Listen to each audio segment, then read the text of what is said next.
Hey guys, welcome back to the Football Diary podcast, and we are through to the round of 16 for the Euros, and it's hotting up. It's getting serious now, Myles, isn't it? What have you seen so far? I mean, the group stages have been and gone. Who's standing out for you at the minute? It's ruthless at the moment, isn't it? Teams get knocked out all the time. I've been demoted from hosting duties because you've come back. You'll have it back, mate. It's all happening. You should have seen the fan mail you've got, mate. It's an avalanche. No, it's been good to watch. It's nice to get into the business side of the tournament, obviously, and start to see the kind of teams come out of their shells a little bit, maybe, and some other teams try and play a bit more cagey. I think we're learning a lot about who's left in the tournament with what we've seen so far. So yeah, it's been interesting the last few games. Yeah, I think the approaches of the teams when they get to this stage, it's like a reset, isn't it, from the group stages? And nobody really remembers the group stages that much once a team gets to the final, for example. And when they win it, they don't look back at the group stage, particularly from my memory anyway. I can't begin to tell you how Portugal fared in their group stage last time around. I know they drew every game. The details of it are sketchy. You just remember them scoring the winner, don't you? So, group stages aren't a massive indicator of the teams. They're a fair barometer, I think, of how determined they are to get through that tricky patch. And the teams so far that are left in have. So in the knockout so far, Wales were demolished by Denmark, 4-0, which I think they're a lot of people's sort of second favourite team, aren't they, going into these knockout stages from a sentimental point of view. And I just think I think a lot of people think it'd be nice just to see them win it for Christian Eriksen, really. Obviously, Italy beat Austria 2-1 after extra time. That was a tough game for them to grind out a result as well. We'll talk about that. But I think the first thing I want to go to is the big guns that are out already. So the Netherlands, 10-man Netherlands, lost 2-0 to the Czech Republic, which was a shock to a lot of people. But I think the way the Netherlands have been playing, we've said it all along, haven't we? It's not a massive shock, really. And obviously, Portugal lost 1-0 to Belgium. So the holders are out. So where do we start with that one? What's your thoughts on the big teams that are out? I think, first of all, like you say, we kind of expected it from the Netherlands that as soon as they were more tested and we'd see them come unstuck, they were in a very, very comfortable group. I mean, we definitely saw the best of Austria against Italy rather than in the group stage. Ukraine didn't really threaten anything in the group stage either and kind of flagged to deceive at times, although they got back into the Holland game more than they should have. And I think that set the sort of tone for what to expect from this Holland team. And then obviously North Macedonia were there to make up numbers, really. It's a bit harsh, but so this was Holland kind of playing a well-organised team, and they came unstuck. It was fairly even as a game, to be honest, until the red card. A moment of absolute madness from Ligt. I understand that he's doing everything he can to stop a goal from going in, but putting your team down to 10 men when you're still in the game, you do wonder. Holland, I think a lot's been made of the fact that Holland didn't have a shot on goal in that game, and it's the first time I think in any tournament that they've ever had that recorded. But they did have some attacking intent when they had the 11 men, and as soon as De Ligt went off, it completely changed that and killed that. It was a ridiculous decision from a young defender. It was so silly, and he was never going to get away with that one in an age of VAR. I'm amazed the ref didn't send him off straight away. It was so blatant in real time. But fair play to the Czech Republic. They continue to impress in some games. Not so much against England, maybe, which I'm sure we'll talk about later. But in this one, they were well drilled. They were well organised. Patrick Schick got his goal as well. He's obviously on great form for them. And they did what they needed to do. They looked more wily than Holland did. They looked more football-y educated, basically. They looked like they knew what they were doing in the game, and Holland just didn't. They looked quite streetwise, weren't they? I think the Dutch were quite naive. I mean, De Ligt is a young man. I hope he bounces back from it because he's a super talented defender. He's fantastic. But he's probably going to be quite devastated by this for a little while, I'd imagine, because it's such a terrible thing that fans don't tend to forget in a hurry.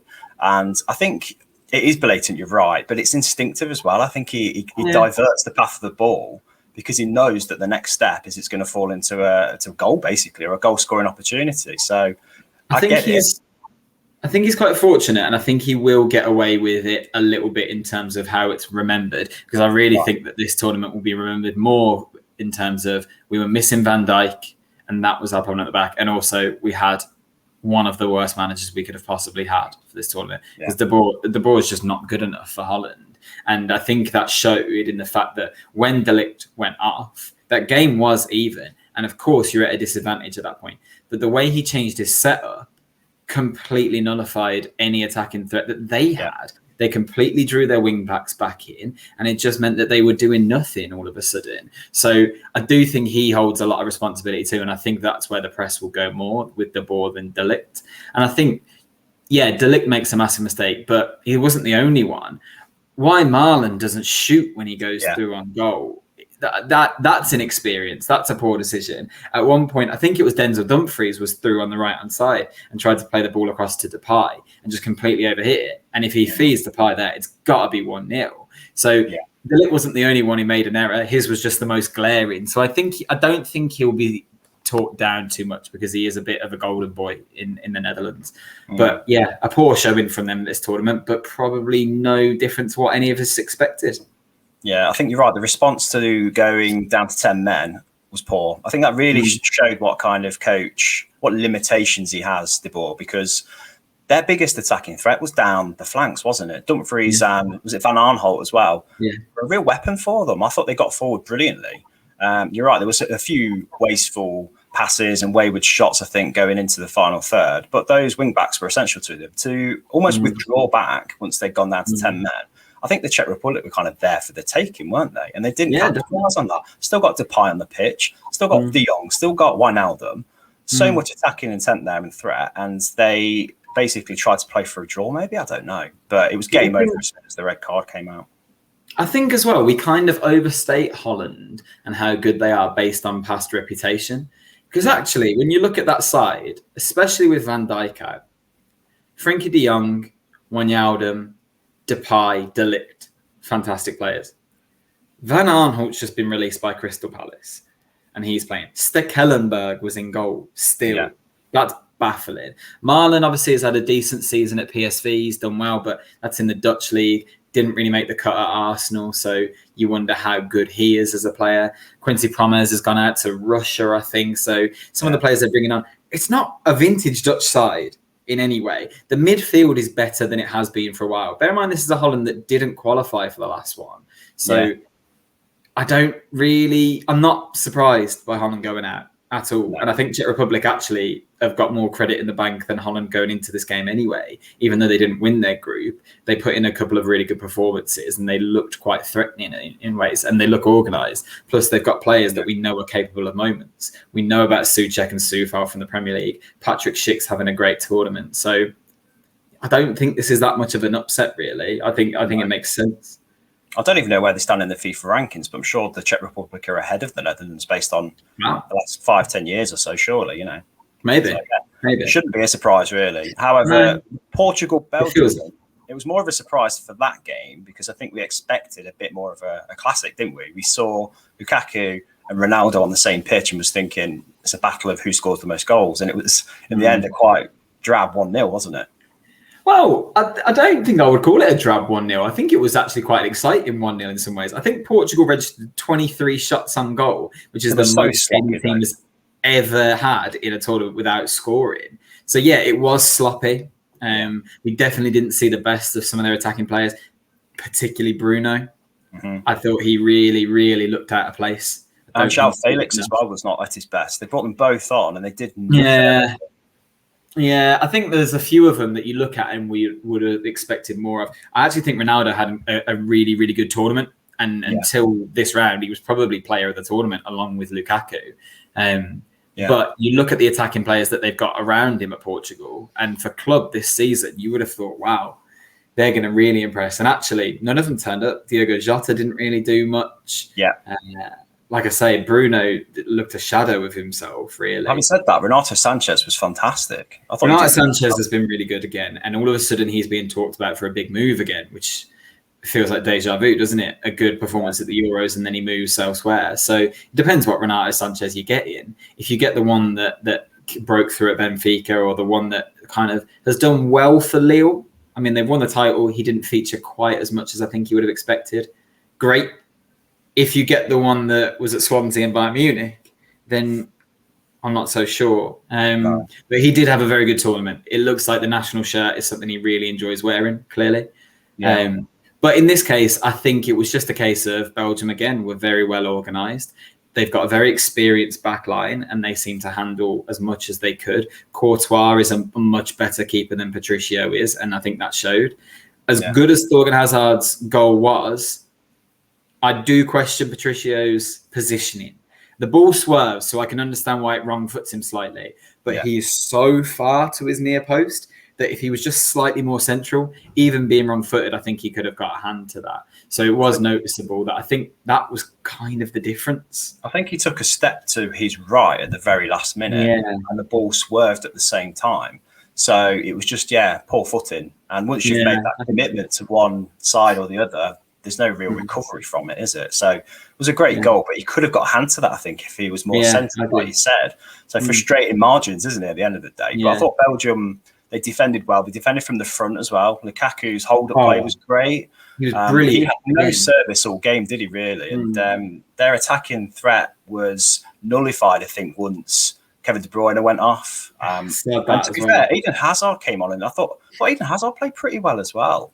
I thought his performance was more like the old Eden Hazard that we'd seen. Obviously, he'd come quite a way down from his peak, but that was more like it from him. So there were flashes from Belgium, but nothing that makes me worry about them as a threat later on in the tournament, really. I think Italy, for example, would have too much for Belgium at the moment, especially with their attacking threat down the flanks, So how good are Belgium? I don't really know yet. This is kind of their last chance, isn't it, with the generation they've got? Because quite a few of them will be too old next year. The defence will need a complete overhaul over the next 12 months when the tournament's been and gone.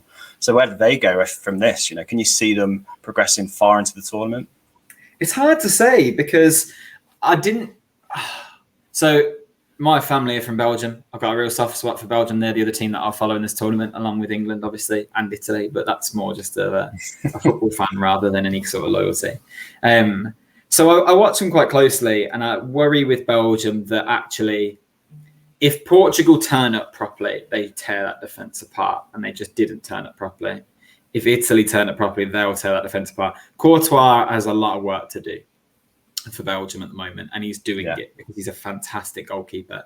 But what Belgium team are we going to get against Italy? Both De Bruyne and Hazard went off injured, and then the depth in some of those positions is not great.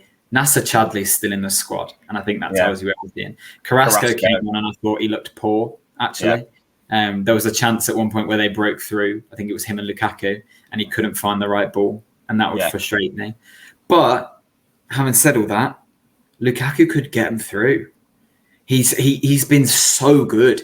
I think he played really, really well against Portugal as well. He didn't get his goal, but I thought he was brilliant. He would. He has to do everything himself, though. That's the thing. The service to him was so poor. It was like 4 balls to him from deep that he had to run on through, or he had to just run with the ball for long periods. And to be fair, he did really well with that, but he's not got the engine for that kind of running for 90 minutes. But that was against a Portuguese defence that didn't look as good as you thought they would. Obviously, that's what Portugal have been known for a really long time, how strong their back line was. But we didn't see the Ruben Diaz that we normally see, I don't think. And Pepe obviously is past his best.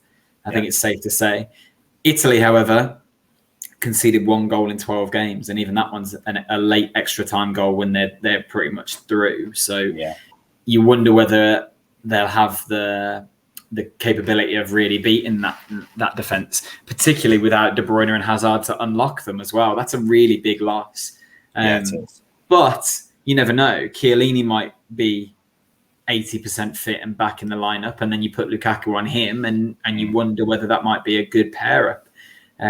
I think Italy have got too much for Belgium, personally. I think they've got better depth at this point as well, particularly with the injuries that Belgium might be facing. Hopefully it's not much and we'll see some of them back, but I'd be surprised if we saw De Bruyne again, which is a real shame. It really is, because I think on the last game when he returned to the team, he completely transformed the way Belgium the attack. It was like a different team, and I think without him, I'm struggling to see where the creativity is coming from, really, and Hazard as well.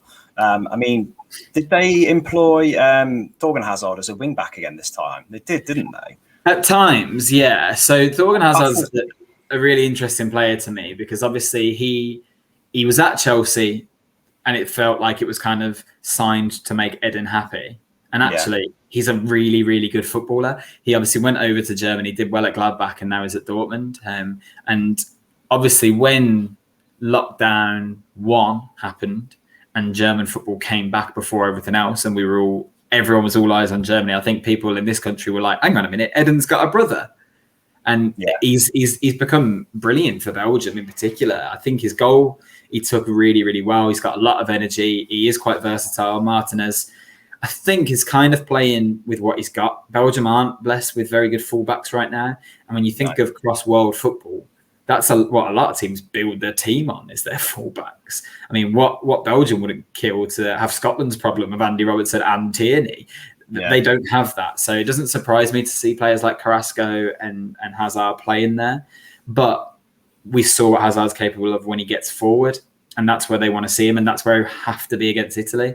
Also, you've got to think Italy have enjoyed a lot of their fullback getting forward themselves. Spinazzola playing on that left-hand side with Insigne coming up against Meunier.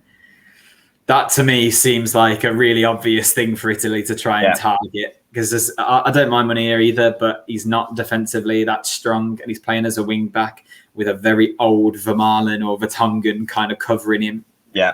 I can't see Belgium getting through the next round personally. No, considering that's Belgium's first choice defence, though. Yeah. What's below them in the pecking order? What's their centre-back reserve options? I think their next option is probably putting Dendoncker at centre-back. Really? And obviously he plays a lot of his football in midfield these days as well. So he's versatile. He's a good player, Dendoncker, but that seems to be their next option. And then you're looking at players like Jason Denayer and Boyata. I'm not sure if Boyata's even in the squad this time, is he? I'm not sure. Yeah, I think he is, but in terms of squad depth, you say they're not exactly blessed with riches, but they'll move nicely on to Italy. They did brilliantly against Austria. I thought they left it late, but they showed resilience that we've not seen yet. They were tested by Austria, to be fair, in a way we haven't seen yet for a while.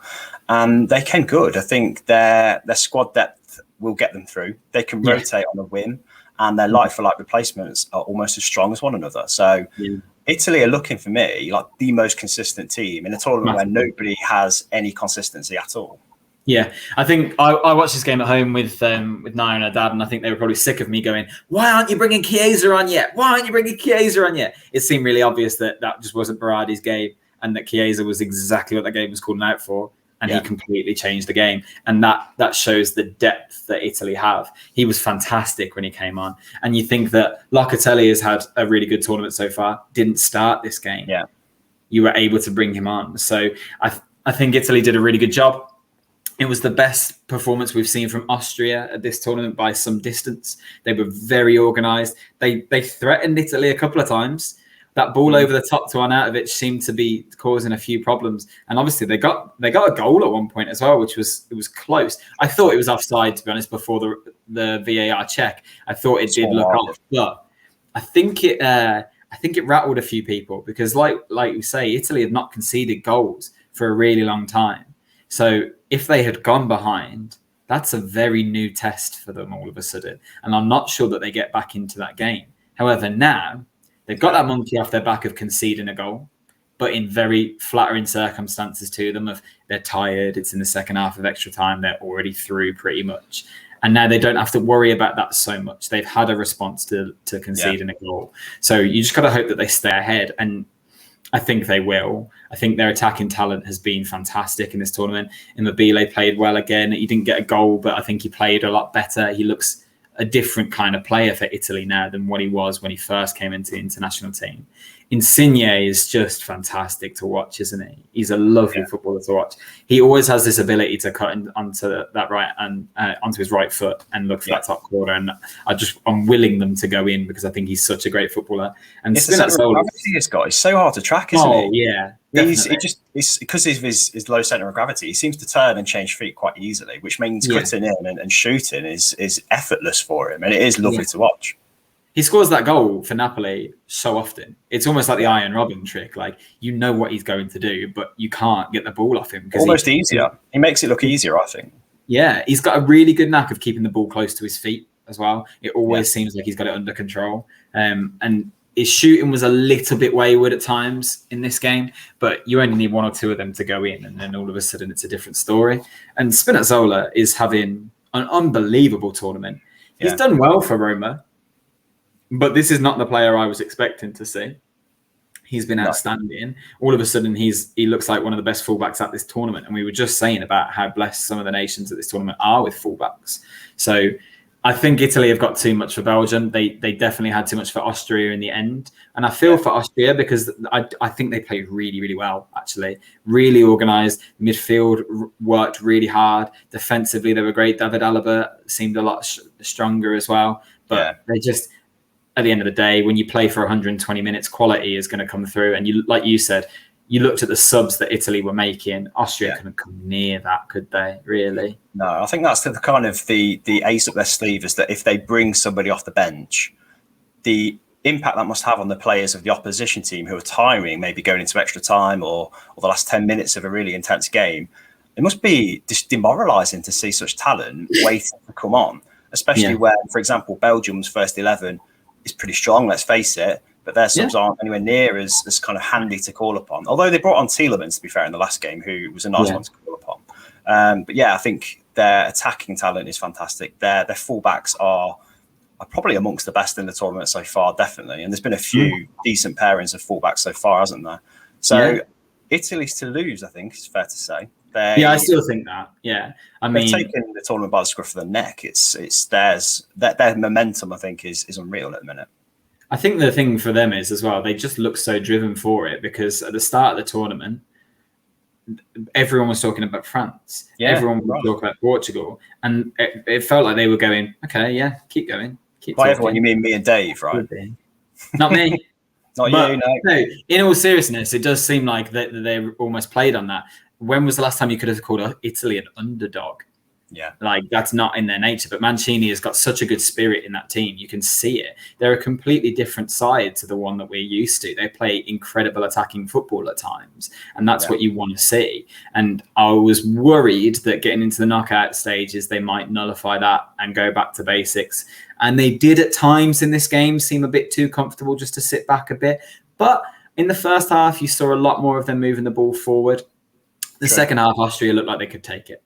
That was what I think you're right about the reason they went down a goal down for the first time in a long time.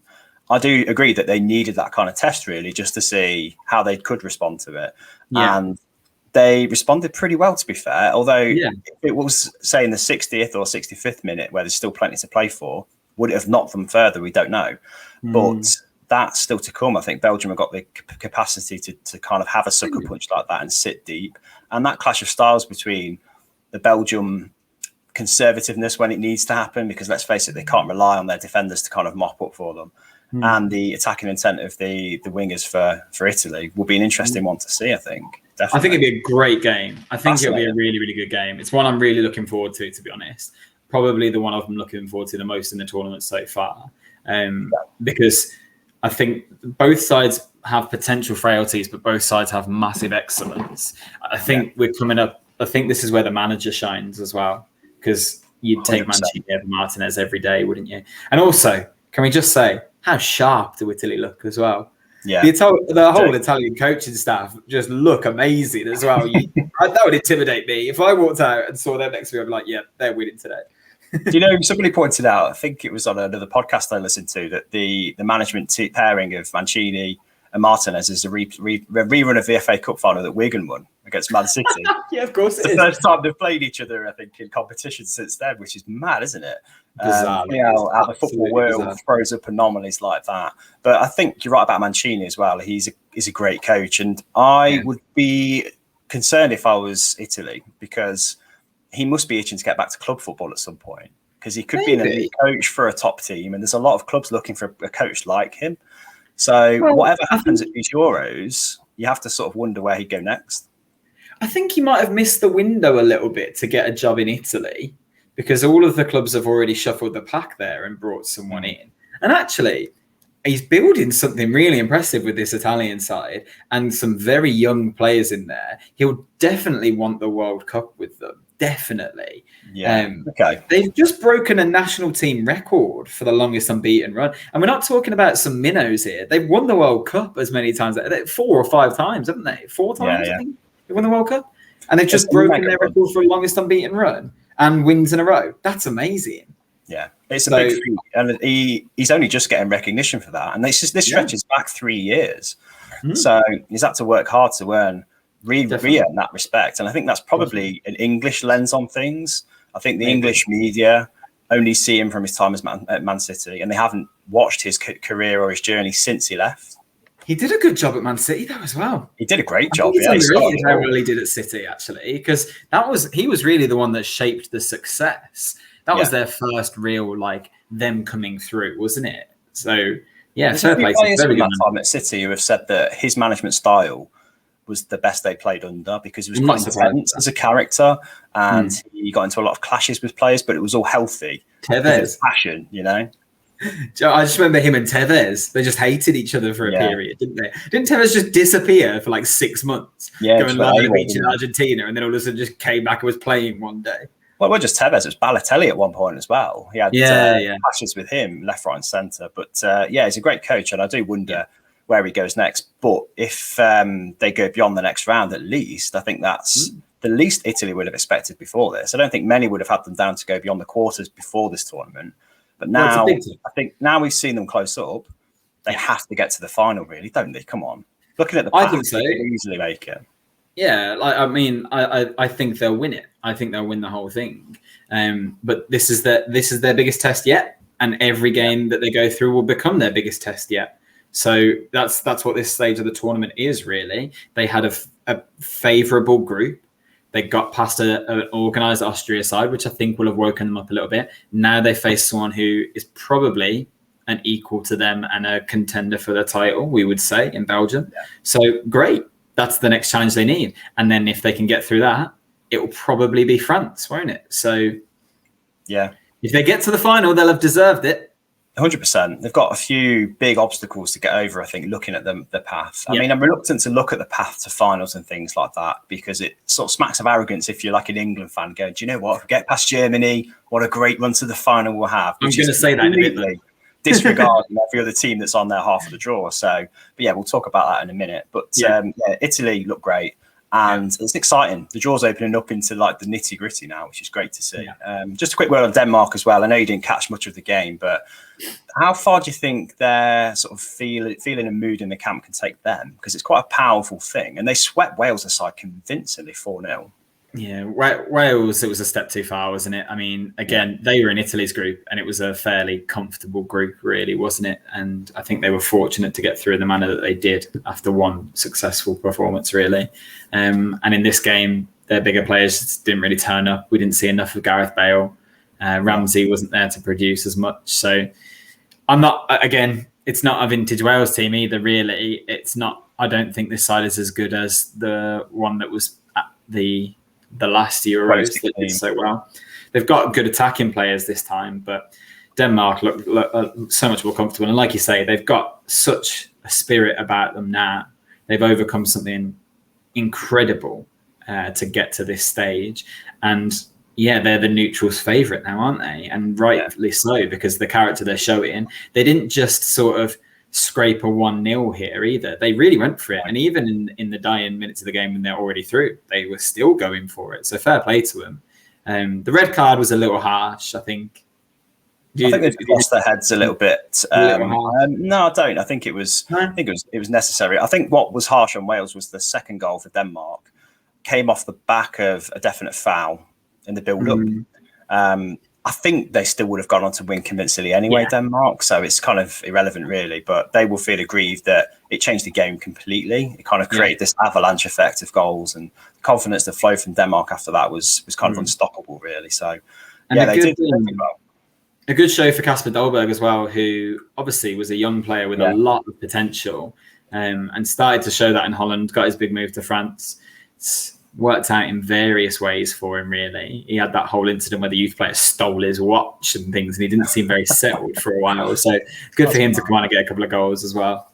Yeah, do you know what? One of them was an absolute cracker as well. So he definitely got the attention of anyone that was potentially looking to take him on. That's for sure. He did really well. But yeah, Denmark are a dangerous opponent, and I don't think I'd like to come up against them really because of the feeling of goodwill in their favour. Really, it's almost like you're the bad guys playing them, isn't it? Really? Like a no-win situation. So, but fair play to them. Good luck to them as well.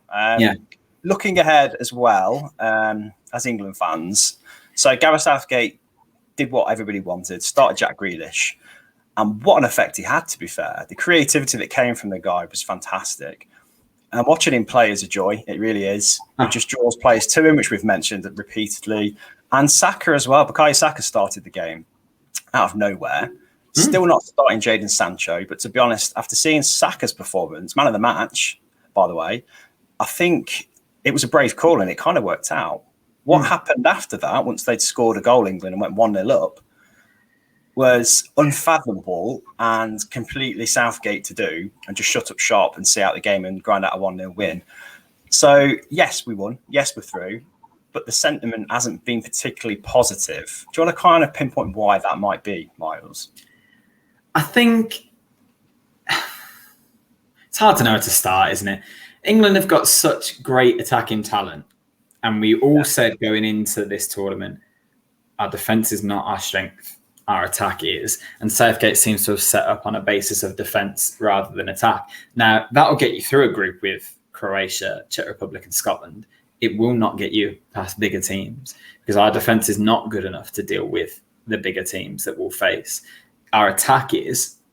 So I think he was almost just using them as warm-up games. It's a bit arrogant to say, but that's how it felt. It felt like he treated the second half of the Czech Republic game as a training exercise. Can you stay compact now? That's what he wanted to see. Can you hold a 1-0 win? He didn't want to go out and win more because if we play Germany and we go 1-0 up, that's exactly what they'll look to do. So it felt like it was like a practice run. And I think you could tell that by the fact that he took Grealish off as early as he did. Because all of a sudden, we didn't need anyone to create anything because that's not what we were trying to do. Fair play to Saka, had a very, very good game. I was a bit frustrated by him starting at first. I assumed that he was going to start on the left and Sterling would be on the right. And instead it wasn't. It was Saka on the right. So if you're going to change the right-hand side, why it's not Sancho, I don't know what that guy's got to do. If he doesn't start Sancho against Germany, he's lost it. Not just Sancho, but Grealish on the left as well. I think definitely he's got to start Grealish. I don't think he will start Grealish on the left. I think he'll play him as a number 10 because I think Mount probably won't play still because I think his isolation period ends I think it ends tonight. So he's not trained. So I imagine it will be Grealish as a number 10 if Grealish starts. But Jadon Sancho has been coming up against these defenders all year for the last 3 years and has got an incredible record. So if you aren't going to play him against Germany, who do you play him against? I will be baffled if Jadon Sancho doesn't start tomorrow. I don't think he will. But he why definitely not? should. Why does he not start Jadon Sancho if he knows everything you just said? He knows the threat he poses against the German defence, that he knows most of them pretty well. He's in the form of his life, of his young career. He's the most sought-after player in that position in world football. Why can't he get in this England team? And why is a teenage Saka getting in ahead of him? Because I think Southgate wants his wingers to press from the front. That's one of the complaints he's made about Grealish, supposedly, that he's not quite as good at that press. He's not quite as good at winning the ball back. And Saka, obviously, is a very versatile player and can play at fullback as well. So it does make sense in that kind of logic to play Saka because he will do that very, very well. Whereas Sancho perhaps isn't quite as good at supporting the defender. But I don't think that matters. I think you play to your strength. And Kane looks completely lost because we're not creating for him. Now, your two most creative wingers in that squad by some distance are Sancho and Grealish. I think only Kevin De Bruyne and Kane got more assists than Grealish in the Premier League last season. And look how much of the season he missed. Jadon Sancho's numbers at Dortmund are outstanding for his assists. They're creative players. It's exactly what you want to see. And against Germany, we need to create. That Germany back line can be got at, definitely. Just like ours can. It's aging. We've seen mistakes in them already in this tournament. That's what we should be targeting. Not go 1-0 up, sit back, and let players like Kai Havertz, players like Sane, Gnabry, don't let them attack you. Defend by attacking. That's the obvious thing. And I think the Czech Republic game, I was happy with the fact that it was a professional performance. We got the win. It was nice to see Jack start. Saka had a good game. Sterling got another goal. I don't think he played particularly well again, but he got a goal, so you can't complain too much. Maguire looked great in terms of he looked fit, and that's what you want to see from him. I like that he brought Mings on towards the end as well to give him a bit of a run out. I don't know what's happened with Stones, because there was talk that Stones picked up a knock in that game. I presume he's fixed. I've not heard anything since. Yeah, I think he's fine. Yeah, I think he'll start with Stones and Maguire again. Yeah. Well, the other thing that scares me slightly is that it will move to 5 at the back. And why you would do that midway through a tournament, I understand this whole thing of, look, you got to be conservative sometimes to get through tournaments. But I also think don't change for your opponent if you're a side like England. Let them worry about you just as much as you worry about them. And our attacking players clearly suit a 4-3-3 more than they're going to suit playing 5 at the back. So that's the thing. If you invite pressure, you're going to receive pressure from a team like Germany, because they've got players who thrive on creating space and in overlaps. And they've got a couple of fullbacks as well that are good at doing that. So I'm worried about that, I think. And if he does play 5 at the back, I don't know why he would do that, like you said, mid-tournament, when 4 at the back has been reasonable so far. I think his worry is shielding that back 4, and that's why he's always played Rice and Phillips next to each other instead of just the one. And that seems an effective shield as well so far. But even that's considered conservative for most England fans. So what does he have to do to satisfy what England fans want, for example? I mean, do they want all-out attack? Do they want end-to-end? Because they're not going to get it with Gareth Southgate, really, are they? I think the answer to what England fans want is just to see us utilise the talent that we have and not feel like we're wasting it by being so conservative. I think if we're both honest, we know who's going to start in midfield in the next game, and it will be Rice and Henderson. Henderson will come back in that. I don't want to see that either. I definitely don't want to see that. That's a bit harsh on Calvin Phillips as well, who's actually held really well.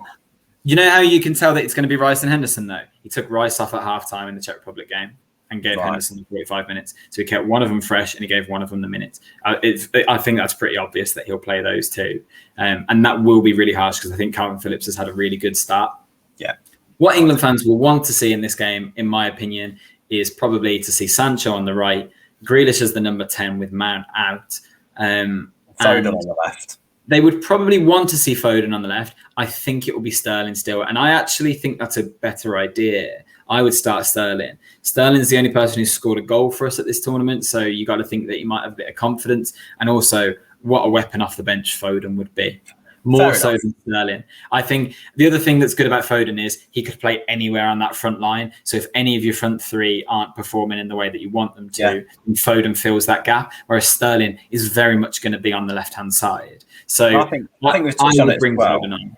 Grealish is a similar player to Foden in many ways. So I think that kind of role and that kind of style of play that Foden brings will be taken by Grealish anyway, in a way. I think he'll be a number 10 that likes to venture forward, whereas Mount was always looking for the key through ball. He was looking for a shot from the edge of the area. I think Grealish will be a bit more direct and get into the box a lot more, which Germany will be terrified of.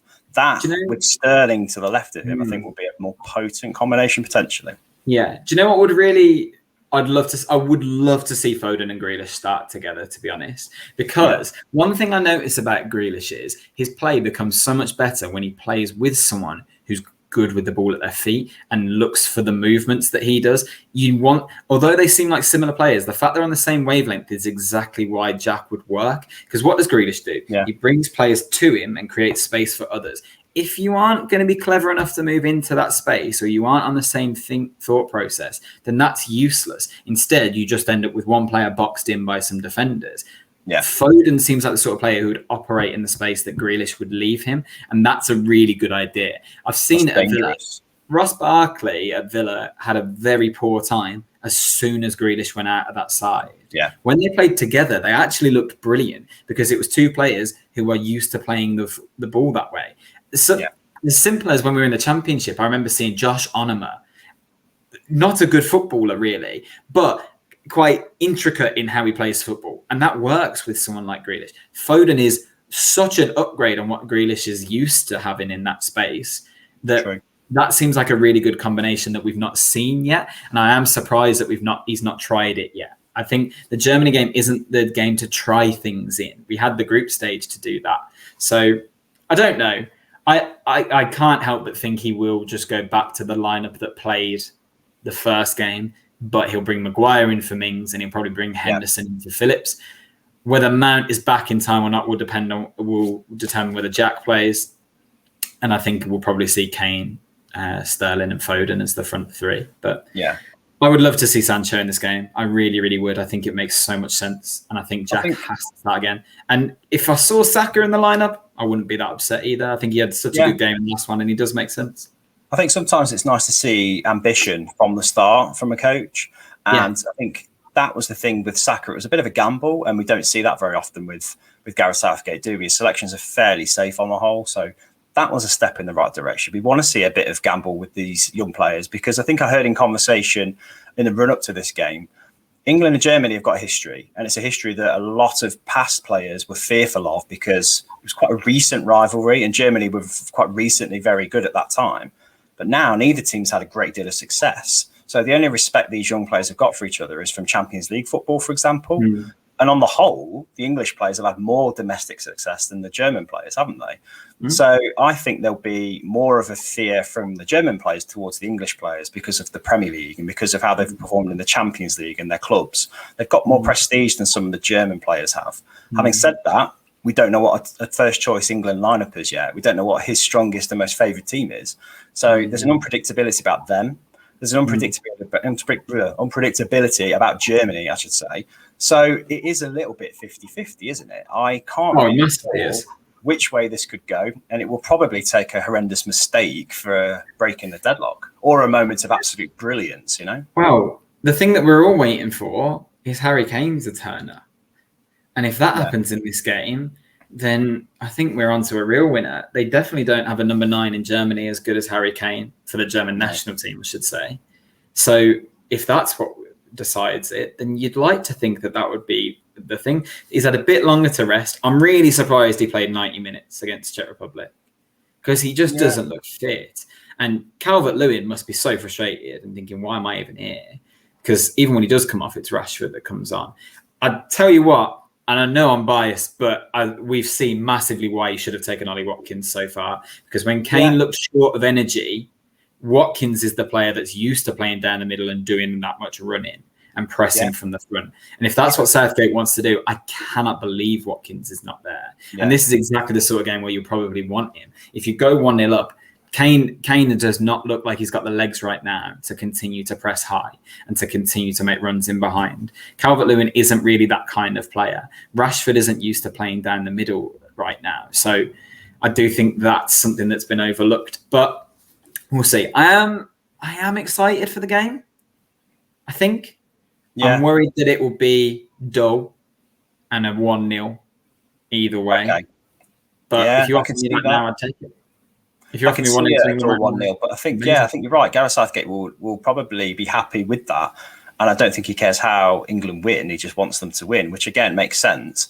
But there's a feeling amongst England fans and probably neutrals that they're so much better than grinding out 1-0 wins. You know, just by scoring more than the opposition would be better than just grinding out a 1-0. You know, however many that would take. So. Yeah, and I know you said earlier that you don't want to be. You see that the arrogance of England fans saying, well, if you just get past Germany, it's a clear run to the final. Yeah. But if you get past Germany, that's if someone said to you at the start of this tournament, this is your group, you'll have to beat Germany, but then this is who you'll face afterwards. How do you feel about that? We'd have all gone. True. I mean, it's Sweden or Ukraine, isn't it, next? If we get past Germany. Which I haven't seen anything from either of those teams to make them look like a threat, to be fair. They don't look anywhere near as inventive as Croatia were or the Czech Republic were, and they weren't brilliant. So that doesn't bother me. It's the semi-final stage that I think we'd be like, do you know what, this is... Although semi-finals was like the minimum here, Gareth Southgate outlined as the expectation at the start. So, you're right. It's tempting to look ahead, but it is massively arrogant on the part of English fans and the English public to think that. Wow. Let me qualify it then by saying the winner of this game should get to the final. whether it's England or Germany, because we've seen, like I say, we've already beaten Czech Republic and they could be a semi-final opponent. Denmark, obviously, through no fault of their own, are now without their best player. And you look at that squad and think, yes, they've got amazing spirit right now and things carrying them through. But on paper, either England or Germany should beat that team. Definitely. Yeah. That's the semi-final done. The quarter-final, I don't want to say it should be easy because you know what will happen. We'll beat Germany and then Ukraine will knock us out in the quarterfinals or something ridiculous. But we beat Sweden at the last World Cup. Ukraine flattered to deceive massively in their group, really. I don't think they particularly played well. So I can't see them getting past Sweden either. It does look like this could be a huge game in terms of Southgate's managerial career. Because if he can get this past Germany, all of a sudden you never know. I think that's why he's fearful of it, and that's probably why he will play very safe. And to that end, you can kind of empathise with him playing Jordan Henderson from the start because he trusts him. I think he's the kind of coach that plays the players that he trusts that have always delivered for him. So Trippier's up there with one of those people that he will never drop from a squad. He's kind of undroppable for him as a squad player. Henderson too. I mean, he's proven that. Henderson's not anywhere near fully fit. Yet here he is ready to start in the round of 16 game against Germany in the Euros. Oh. So, there's a trust thing. Why do you pick Henderson? What does Henderson do? I don't get it. This whole thing of he's a good leader. Great. Let him be a coach then. Let him talk in the dressing room. But we've got leaders on that pitch. You've got the Man United captain on the pitch. Harry Kane is the captain. If you play Grealish, he's Villa's captain. You've got enough people on that pitch with leadership experience that cannot justify a selection. It's not just leadership, though. I think it's experience because he's won the Champions League. He's won the Premier League. He's played in massive games. He knows how to get the best out of those around him. This is not as a leadership thing. This is a leading by example in how you play, how you carry yourself. I kind of get it. I don't agree with it. I'll be honest. I think he would be carried by the rest of the team. I think his fitness is going to be awful. I don't think he'd last an hour maybe of the game. No. In which case, what's the point if you can't play him for the full 90? So I do get it, but I also at the same time wish he wasn't that conservative because that is not the England of the future we want to see. And maybe by the World Cup next year, the Henderson conversation will be gone. Yeah, those old players will be out of the picture and he'll have to trust his young players. Yeah. But for now, it's kind of what we're stuck with. Honestly, I do not mind Trippier playing because he brings a lot. He's a very good fullback. He's had a great season and he's brilliant from a set piece. So if Trippier starts this next game, I'm fine with that. Yeah. I would feel really bad for Luke Shaw if he came in at left back because I think Shaw's been England's best player over the last couple of games. I think he's looked really, really good. But I want to know what someone brings to the team. And all right, you talk about Henderson's experience with Liverpool and his leadership qualities, but I look at him with England, and the last thing we saw Henderson do was take a penalty off Calvert-Lewin to miss it. He's never scored a goal for England. He's not as good defensively as Rice or Phillips are because they're specialists in that area. He picks the ball up, he plays it sideways. Every now and again, he's got a long 30-yard passing in. If Henderson starts this game, like, who do you want to line up against Toni Kroos with? Jordan Henderson? No, definitely not. He's not got the energy to keep up with the German midfield of Goretzka and Kroos.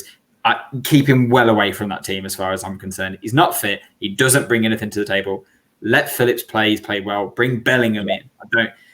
It makes me angry that Henderson. You know what? I think even starting Bellingham would be a brave but justified decision because he's got experience. I mean, he looks at him as a kid. He's 17 years old, but he's played in big games. He's played in the Bundesliga, a bit like Jadon Sancho in many ways. Is it a gamble? Yeah, a little bit. But what a making of a player that would be. He looked really, really good when he came on against Croatia, but when he came on again, I thought he looked awful, to be honest. Not awful is a bit harsh, but he did nothing. He lost the ball a lot. He lost the ball a lot. He didn't really create anything. He was trying to get himself about. He looked like he had a point to prove. And that's what I mean. Gareth Southgate's worried about stage fright in his younger players. And with Jordan Henderson, you're not going to get stage fright. He's completely fearless in this situation. I'd be honest, I think our young players are fearless. I can't see Foden getting stage fright. I can't see Saka getting stage fright. These are players that have got no nerves whatsoever. And you see that in the Premier League. So I can't see, I mean, a few of them he's actually seen through the youth teams as well. Saka being one of them. He's watched him very closely over the years. So I do think he kind of has earned his trust in that respect. Yeah. But yeah, I think you're right. Jordan Henderson may well start for that particular reason, that he will keep his nerve and he will not get stage fright on the biggest stage of Gareth Southgate's career, pretty much. Because I think the World Cup, we knew our limitations and he did, but we're very lucky to get as far as we did. With the Euros, there's an expectation now, like you say, looking ahead at the road that we could go down, there's an expectation we get to the semi-finals at the very least, I think, once Germany potentially get overcome. But we'll see. Yeah, I can look at that. You can look at that. England fans can look at that. I hope the squad aren't. I hope they're not already thinking, well, once we're past this game, this is our road. Focus on this game. Get that result. Because the last thing you want to do is turn up ill-prepared to play Germany. Because, all right, we'll all say that this isn't the Germany side that we're all used to, but we saw them take Portugal apart. And Portugal aren't a bad team either. So you have to be careful. You never know what you're going to face with this German side. And I think we've definitely got the capability to beat them, but we've also got the capability to walk ourselves into an early exit, and that would be really sad. Yeah, I agree. It's a knife edge kind of game, really, isn't it? And I think everyone watching it will be full of nerves. I just hope the players don't feel it as much as we are, to be fair, because it is. I think they have to look at it like the players in the German team. How many of them are potentially, at the moment, I guess, world-class players? Not as many as there was in previous years. There's a lot with potential, but that's the same for us as well. So they shouldn't be fearful of Germany, but they should definitely be wary of and respectful of them, because they are potentially a dangerous team waiting to kind of come to fruition, to come good. Much like ourselves, there's a few kind of similarities between the two teams. So yeah, another fascinating game to watch, really. It will be fascinating to watch. I wish I could watch it as a neutral in some ways. Yeah. I think it'd be boring though. I think it'd be 1-0 either way. Based on the way the two teams played, you're probably right, yeah. On that note, I'm going to bid you farewell, because there's an absolute classic of a game going on as we speak. Spain are beating Croatia 5-3 in extra time as we're speaking. What? So we need to go and see the rest of that game, because it was 3-1 last time I looked. 5-3 in extra time. So let's get off here. We'll talk about that next time. In the meantime, mate, thank you for your time, and I'll speak to you next time. All right. See you later.